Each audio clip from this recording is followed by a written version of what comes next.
Alright, now some of you may not know this, but for a long time I struggled with just feeling confident speaking, which kind of sounds insane because a lot of you think that I'm 100% fluent because you watch my videos and you don't see the internal struggle that I sometimes have with my speech blocks.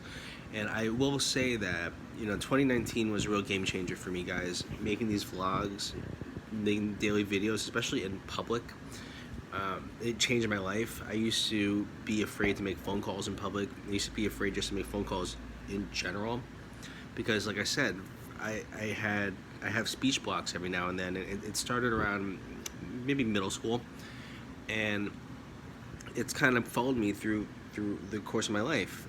And it's one of those things. Like I said, it's invisible.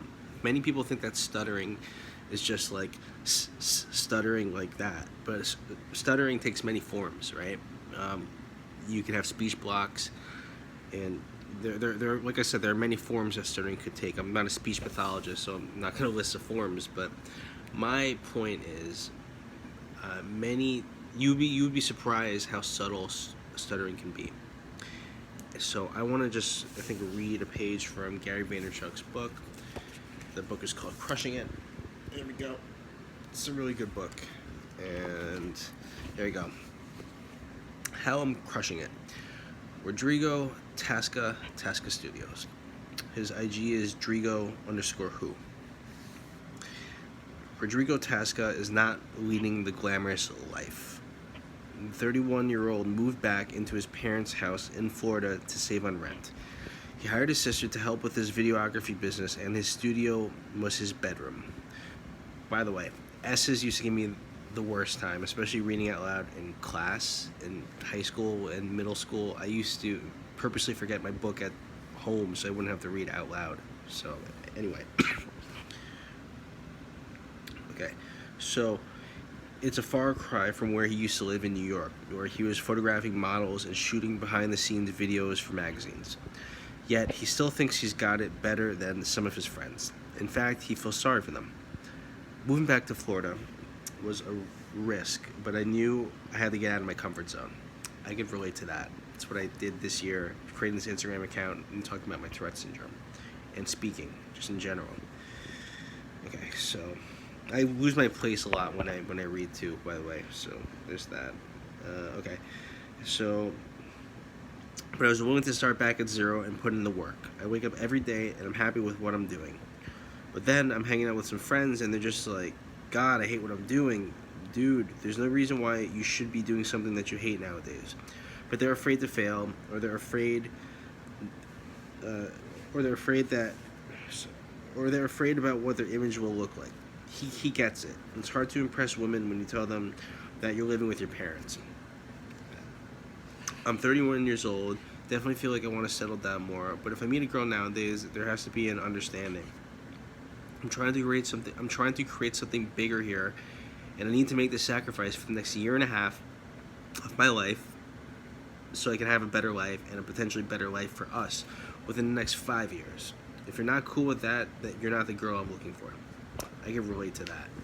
So, just reading that short little excerpt from Crushing It by Gary Vaynerchuk, I felt pretty fluent, but I think maybe if I was tired or if I was anxious or if I was doing this, if I was reading this out loud, maybe on like the public transportation, which I don't know why I would, but I only say this to illustrate the situational nature of stuttering.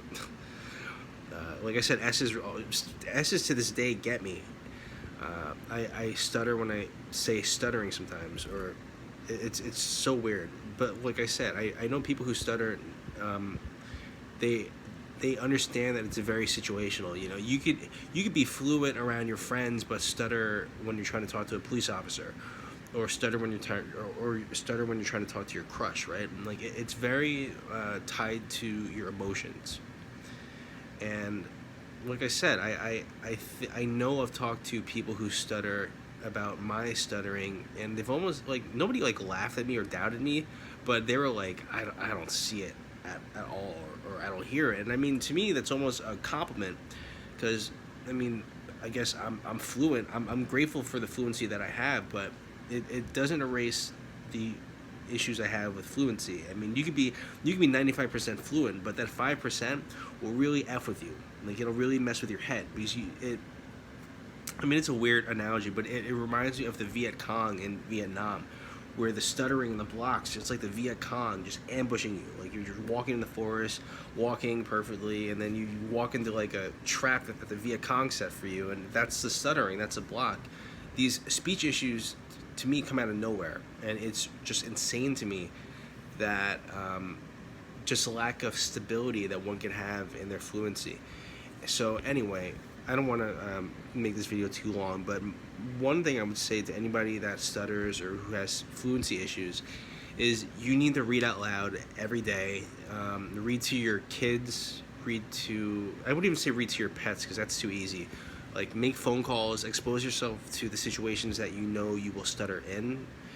And I also heard about using a metronome, like reading along with a metronome could really help.